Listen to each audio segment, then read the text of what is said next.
नमस्कार, मैं हूं मोनिका जायसवाल और आप देख रहे हैं इंडिया न्यूज।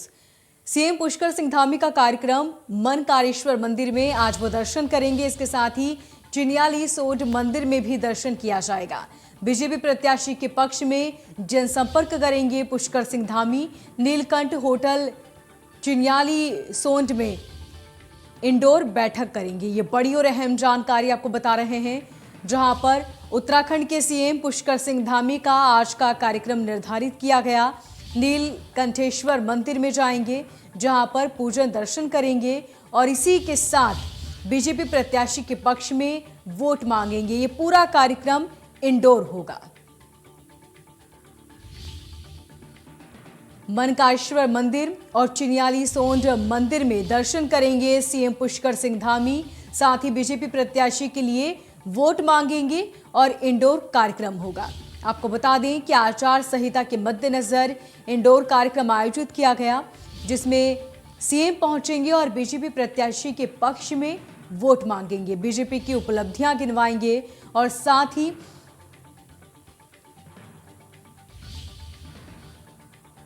मंदिर में दर्शन भी करेंगे। ये बड़ी और अहम जानकारी। चिनियाली सोंड मंदिर में दर्शन करेंगे सीएम पुष्कर सिंह धामी। साथ ही इंडोर कार्यक्रम के जरिए बीजेपी प्रत्याशी के पक्ष में वोट की अपील करेंगे। मनकारेश्वर मंदिर में दर्शन करेंगे सीएम पुष्कर सिंह धामी और साथ ही बीजेपी प्रत्याशी के पक्ष में वोट की अपील की जाएगी। इससे पहले सीएम ने कहा कि बीजेपी बेहतर कार्य कर रही है और इस कार्य की बदौलत दोबारा वो सत्ता में आएगी। तो वहीं बीजेपी ने 30 स्टार प्रचारकों की सूची जारी की है। बीजेपी केंद्रीय नेतृत्व ने जारी की है ये स्टार प्रचारकों की लिस्ट। इस लिस्ट में पीएम मोदी, जेपी नड्डा, अमित शाह का नाम शामिल है और साथ ही राजनाथ सिंह, नितिन गडकरी भी इस लिस्ट में शामिल है। तो वहीं स्मृति ईरानी और योगी आदित्यनाथ स्टार प्रचारकों की लिस्ट में शामिल।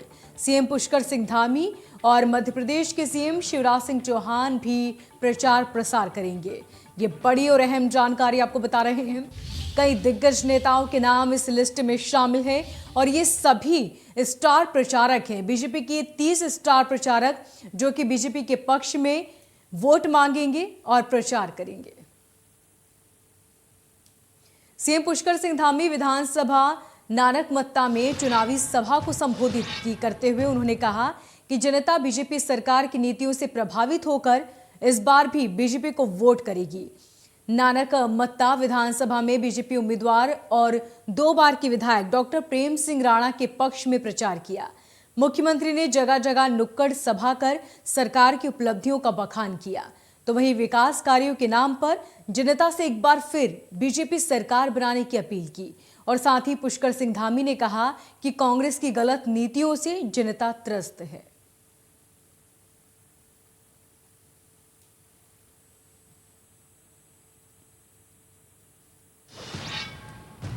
पूर्व सीएम हरीश रावत दाखिल उन्होंने नामांकन किया है।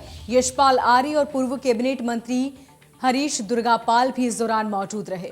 पूर्व सीएम हरीश रावत का इस दौरान बड़ा बयान सामने आया। उन्होंने कहा कि पिछले चुनाव में मिली हार से सबक सीख चुका हूं। कांग्रेस कार्यकर्ताओं में बेहद उत्साह का माहौल है और उत्तराखंड की जनता कांग्रेस को मौका देना चाहती है। इस बार लड़ाई उत्तराखंड को बचाने की नीतियों की है। तो हरीश रावत का ये बयान सामने आया। ये बयान उन्होंने उस वक्त दिया जब उन्होंने नामांकन किया था।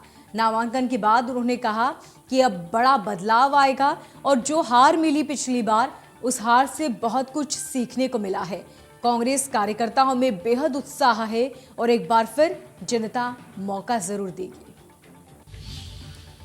तो वहीं कांग्रेस के राष्ट्रीय महामंत्री रणदीप सिंह सुरजेवाला ने प्रेस कॉन्फ्रेंस की। सेना के साथ पिछले साथ में जो हुआ वो खिलवाड़ था। सुरजेवाला ने कहा कि सेना के नाम पर वोट और उनके शौर्य पर चोट की गई। उत्तराखंड के सैनिकों का शौर्य इतिहास में दर्ज है। मोदी सरकार बीजेपी पार्टी ने सैनिकों का कुठारघात किया। इसके साथ ही सुरजेवाला ने कहा कि देश में 75,000 में सबसे ज्यादा पद खाली हैं। देश की सुरक्षा के साथ खिलवाड़ किया गया, ये मोदी सरकार ने संसद में बताया। और इसके साथ ही उन्होंने कहा कि इसमें सबसे ज्यादा सेना के अफसरों के पद हैं। आज वन रैंक वन पेंशन में सैनिकों के साथ धोखा किया गया, इसका जवाब दे प्रधानमंत्री मोदी। अब फौज में डिसेबिलिटी पर टैक्स लेती है। एक और कमाल की बात देखिए, सारे फौजी इकट्ठे होकर सुप्रीम कोर्ट गए। सुप्रीम कोर्ट ने डिसेबिलिटी पेंशन पर टैक्स पर स्टे लगा दिया।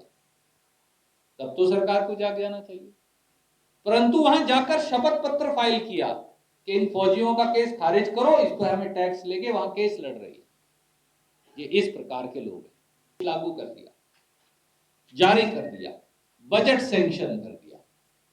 मोदी जी ने रेवाड़ी की रैली में उससे पहले कहा था कि हम देंगे, पर हमने दे ही दी। जिस दिन वो सत्ता में आए उस दिन फिर सैनिकों से धोखा किया। तो वहीं आप में शामिल हुए पूर्व कांग्रेस नेता आजाद अली, आपकी नीतियों से प्रभावित होकर उन्होंने आप पार्टी का दामन थामा। दिल्ली मॉडल से प्रभावित होकर शामिल हुए हैं आजाद अली के साथ शामिल हुए हैं उनके हजारों समर्थक। सहसपुर विधानसभा का मुकाबला बेहद दिलचस्प होगा और आम आदमी पार्टी को मजबूत करेंगे आजाद अली। उन्होंने कहा कि कांग्रेस ने जनता के साथ छल किया, कर्नल कोठियाल को प्रदेश का मुख्यमंत्री बनाएंगे, आम आदमी पार्टी की आवाज बनेंगे। केजरीवाल जी की नीतियों, पार्टी की विचारधारा, आम जन के उठाने वाली पार्टी मुद्दों को, संघर्ष से निकली हुई पार्टी, दिल्ली मॉडल को देखते हुए मैंने यह स्पष्ट अपने हजारों हजार साथियों के साथ, जिले की तमाम विधानसभा के साथियों के साथ यह निर्णय लिया है कि हम केजरीवाल साहब के, आम आदमी पार्टी के हाथों को मजबूत करेंगे और उत्तराखंड में कर्नल कोठियाल साहब को मुख्यमंत्री बनाएंगे। आने वाले 2024 के चुनाव में केजरीवाल साहब को। नैनीताल में आपने कांग्रेस और बीजेपी के घर में सेंध लगाई है। कांग्रेस की प्रदेश महासचिव मंजू तिवारी और बीजेपी छोड़ हेम आर्य ने आपकी सदस्यता ग्रहण की।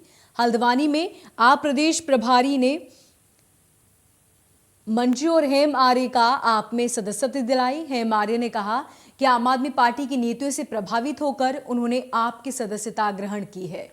आपने बीजेपी कांग्रेस में सेंध लगाई और दोनों ने आम आदमी पार्टी शामिल की।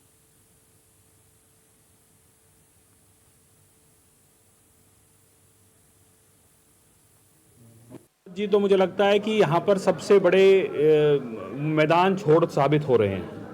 पहले वो हरिद्वार ग्रामीण गए, फिर किच्छा गए, फिर रामनगर गए, फिर लाल कुआं गए। अब लाल कुआं से अगले दिन, अभी हो सकता है 2-4 घंटे में फिर सीट बदल लें। तो जो व्यक्ति खुद ही स्थिर नहीं है वो स्थिर सरकार कैसे चलाएगा, ये समझने का विषय है। और जैसा कि उत्तराखंड की राजनीति में होता है कि लगातार परिवर्तन होता रहता है, मुझे लगता है उसी परिवर्तन को देखते हुए वो आज हो सकता है कि लाल कुआं से अलग कोई और सीट से नॉमिनेशन फाइल कर दें। ये कांग्रेस की अंदरूनी राजनीति है, लेकिन जिस तरीके से भागदौड़ मची हुई है कांग्रेस में, मुझे लगता है कि वही भागदौड़ जो भारतीय जनता पार्टी में दिख रही है कि 3-3 मुख्यमंत्री बदल रहे हैं, वैसी ही लड़ाई अब कांग्रेस के अंदर भी दिखाई। आम आदमी पार्टी में इसलिए शामिल हुआ है जो केजरीवाल जी ने जो काम किए हैं, स्वास्थ्य कार्ड हो और फ्री 5,000 पर मंथ बेरोजगारी भत्ता देने का है, 1,000 रुपया लेडीज़ को देने का है, तो कितना अच्छा उन्होंने काम। अल्मोड़ा के जगेश्वर विधानसभा से बीजेपी प्रत्याशी मोहन सिंह मेहरा ने नामांकन किया। मोहन सिंह मेहरा ने बीजेपी नेतृत्व का आभार व्यक्त किया। वहीं कांग्रेस के गोविंद सिंह को लेकर कहा कि वो उनके सामने कहीं टिक नहीं सकते। उन्होंने दावा किया कि इस बार वो कुंजवाल को हराकर बीजेपी की झोली में डालेगा।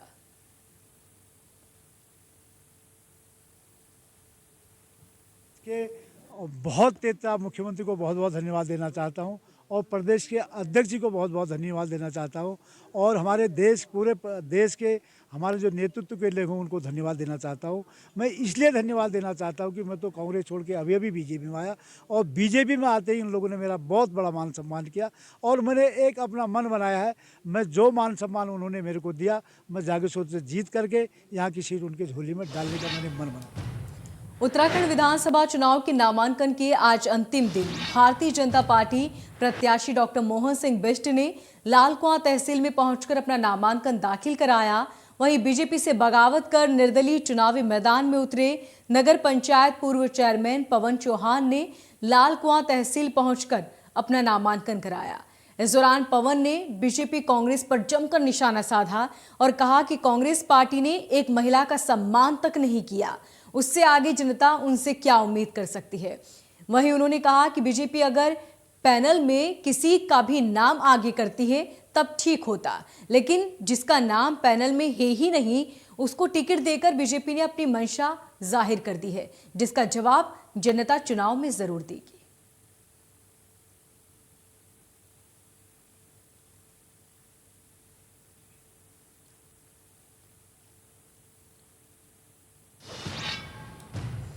पिथौरागढ़ जनपद के धालचुना विधानसभा सीट से उत्तराखंड क्रांति दल ने ताल ठोक दी है। पार्टी के प्रत्याशी रमेश ने नामांकन पत्र दाखिल किया।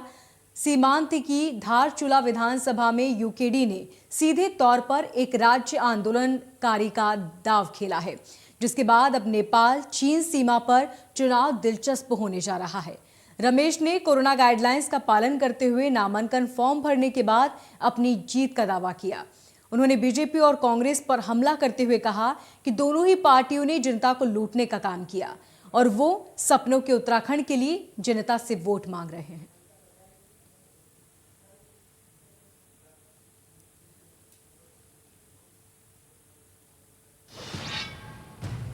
तो वहीं हरिद्वार की ग्रामीण विधानसभा सीट से अंतिम समय में सीमाकरण बदल चुके हैं। बीएसपी ने दर्शन शर्मा का टिकट काट दिया, तो वहीं यूनुस अंसारी अब बीएसपी प्रत्याशी होंगे।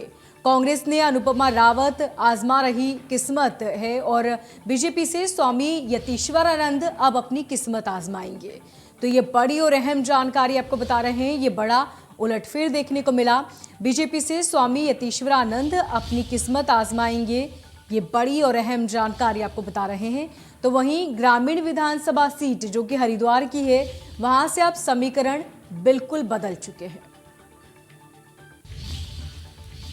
हरिद्वार ग्रामीण सीट से कांग्रेस ने पूर्व सीएम हरीश रावत की बेटी और महिला कांग्रेस की राष्ट्रीय महासचिव अनुपमा रावत को प्रत्याशी बनाया। आपको बता दें कि 2017 के विधानसभा चुनाव में हरीश रावत को बीजेपी के स्वामी यतीश्वरानंद ने करारी शिकस्त दी थी और इस बार स्वामी यतीश्वरानंद को टक्कर देने के लिए कांग्रेस ने पूर्व सीएम हरीश रावत की बेटी को टिकट दिया। अपने पिता के राजनीतिक विरासत बचाने की हार का बदला लेने के लिए अनुपमा रावत ग्रामीण सीट से उतरी हैं। अनुपमा रावत ने स्वामी यतीश्वरानंद पर निशाना साधा और कहा कि 10 सालों में उन्होंने सिर्फ अपना विकास किया। कहा कि जनता मौजूदा विधायक से परेशान हो चुकी है और जनता अब बदलाव चाहती है।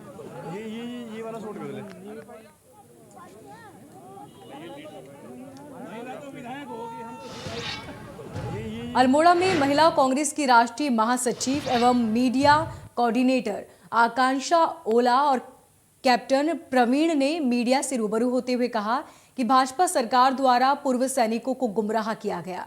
उन्होंने पीएम मोदी पर आरोप लगाते हुए कहा कि 1 रैंक 1 पेंशन के नाम पर मात्र दावे किए गए। उन्होंने दावा करते हुए कहा कि आज सेना में कुमाऊं में सबसे अधिक लोग हैं, जिसका सीधा फायदा कांग्रेस को मिल रहा है।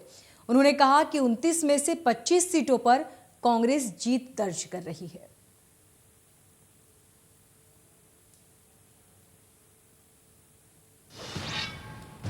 नामांकन प्रोसेस के आखिरी दिन बागेश्वर सुरक्षित विधानसभा से 2 नामांकन हुए। बसपा की तरफ से ओम प्रकाश टमटा ने तो कांग्रेस की बागी भैरवनाथ टमटा ने नामांकन किया। बसपा प्रत्याशी ओम प्रकाश टमटा ने कहा कि बसपा ने बागेश्वर को जिला बनाया, लेकिन आज भी बागेश्वर जिला पिछड़ता जा रहा है। वहीं कांग्रेस के बागी भैरवनाथ टमटा ने कहा कि समर्थकों के बार-बार आग्रह करने और जनता से मिल रहे समर्थन और आशीर्वाद से गदगद होकर उन्होंने अपना नामांकन कराया।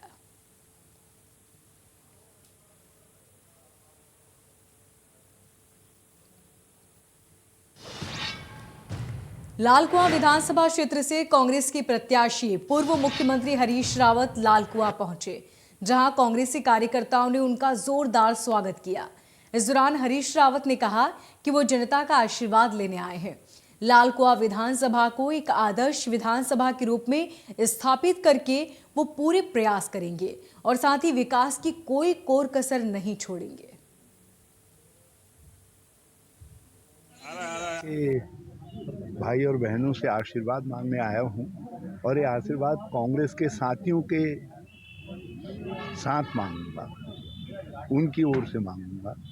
तो मुझे पूरा भरोसा है सब एकजुट होकर के काम करेंगे। भाव से आए हैं हमको सेवा का अवसर दें और एक निश्चित एजेंडा है इस क्षेत्र के डेवलपमेंट के लिए, यहाँ के लोगों की भलाई के लिए और उत्तराखंड की भलाई के लिए हम उसके लिए। पौड़ी में कांग्रेस की तरफ से अंतिम प्रत्याशी की सूची घोषित करने के बाद सतपुली में आक्रोश शुरू हो गया। दरअसल राजपाल बिष्ट का टिकट काटकर किसी दूसरे व्यक्ति को टिकट दिए जाने को लेकर कांग्रेस पार्टी के पदाधिकारियों ने विरोध जाहिर किया।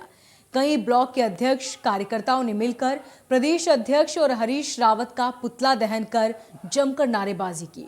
ब्लॉक अध्यक्षों का कहना है कि जो व्यक्ति 10 सालों से क्षेत्र में मेहनत कर रहा है और उसे मौका न देकर किसी बाहरी व्यक्ति को मौका देना गलत है, वो सही नहीं और ये निर्णय से सभी कार्यकर्ता और पदाधिकारियों में नाराजगी है।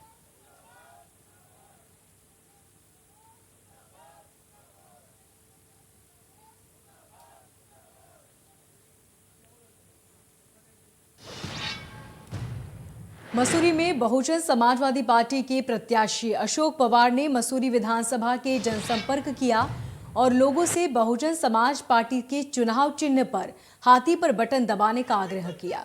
बसपा प्रत्याशी अशोक पवार ने कहा कि भारतीय जनता पार्टी और कांग्रेस दोनों एक ही सिक्के के दो पहलू हैं। वो दोनों पार्टी नेताओं ने देश को लूटने का काम किया।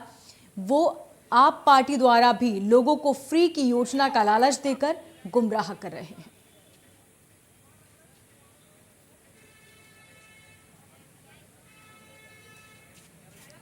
तो अशोक पवार ने जनसंपर्क किया और साथ ही कहा कि यहां पर हाथी के चिन्ह पर बटन दबाकर वोट करें, क्योंकि अन्य सभी पार्टियों ने जनता को लूटने का काम किया।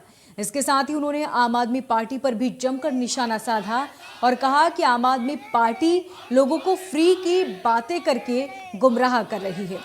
वो ये दावा तो जरूर कर रही है कि वो पानी बिजली फ्री देगी, लेकिन ये दावे महज खोखले हैं। तस्वीरें आप देख सकते हैं, हाथों में तिरंगा झंडा लिए उन्होंने जमकर नारेबाजी की। इसके साथ ही उन्होंने ये दावा किया कि बसपा ही इस बार विजय होगी। यूपी में विधानसभा चुनाव की तारीखों के ऐलान से पहले ही राजनीति को देख तो समय किसानों के ऊपर ही राजनीति की आ रही थी।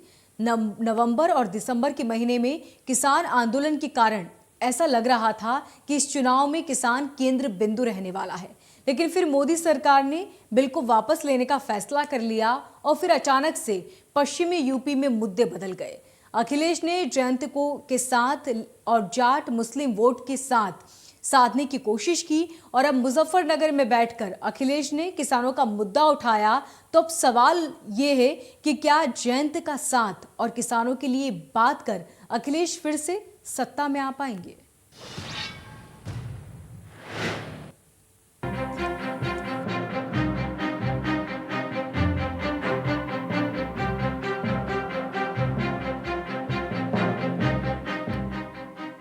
यूपी विधानसभा चुनाव को लेकर सियासी जंग अब तेज हो गई है। सियासी दलों के बड़े बड़े धुरंधर चुनावी प्लान को सियासी मैदान में उतारने में लगे हुए हैं और इस सियासी जंग में सभी पार्टियों के लिए सबसे महत्वपूर्ण है पश्चिमी उत्तर प्रदेश। जाटलैंड को जीतने के लिए जहां जुबानी जंग तेज है, तो वहीं भारतीय जनता पार्टी, समाजवादी पार्टी और राष्ट्रीय लोकदल पश्चिमी यूपी में परचम लहराने के लिए पुरजोर कोशिश में है। जहां अमित शाह जाटों को साधने के लिए दिल्ली में जाट महासम्मेलन करते हैं, तो वहीं अखिलेश और जयंत पश्चिमी यूपी की धरती से सियासी संदेश देने की कोशिश करते हैं। यूपी चुनाव के पहले चरण का रण जीतने के लिए दलों ने पूरी ताकत लगा दी है। बीजेपी के शीर्ष नेता अमित शाह और सीएम योगी आदित्यनाथ घर घर पहुंचकर जनता से वोट की अपील कर रहे हैं। वहीं सपा रालोद गठबंधन ने भी प्रचार की हुंकार भर दी है। मेरठ और मुजफ्फरनगर में प्रेस कॉन्फ्रेंस कर अखिलेश और जयंत ने जहां गठबंधन की मजबूती को दिखाया है और साथ साथ उस नाराजगी को भी दूर करने की कोशिश की है जो टिकट बंटने के कारण नेताओं में देखी जा रही थी। हमारा निर्णय ठोस है। उत्तर प्रदेश में जो हम विकास करना चाहते हैं, जिस तरह से भाईचारा, और चौधरी चरण सिंह का जो समीकरण था, मूल रूप से किसान का मेरा वर्ग को संगठित करना, जो उनकी मुख्य लड़ाई थी जीवन भर, उसे आगे बढ़ाने के लिए हमने गठबंधन किया। ये दोनों किसानों के बेटे हैं, किसानों के हक के लिए आखिरी वक्त तक लड़ेंगे और इसीलिए मैं जेब में एक पोटली लेके चलता हूं, लाल टोपी और लाल पोटली।